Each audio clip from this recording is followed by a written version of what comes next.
வாராகி அம்மன் வரலாறு. மிகவும் சக்தி வாய்ந்த அம்மனாக விளங்கக்கூடிய வாராகி அம்மன் துர்கா தேவியின் அம்சமாக விளங்கி வருகிறார். மாபெரும் கோபக்காரியான துர்கா தேவி இரத்த பீஜன் என்ற அரக்கனோடு போரிட்டார்.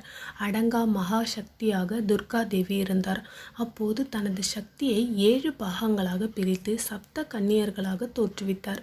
சப்த கன்னியர்களை அரக்கனாக விளங்கிய இரத்த பீஜனுடன் போர் செய்ய அனுப்பினார் இந்த துர்கா தேவி.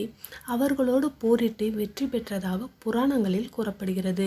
பன்றியின் தலையும் மனித வடிவில் இருக்கக்கூடிய பெண் உடல் அமைப்பையும் கொண்டிருப்பார். சிம்ம வாகனத்தில் அமர்ந்து பக்தர்களுக்கு காட்சி கொடுப்பார்.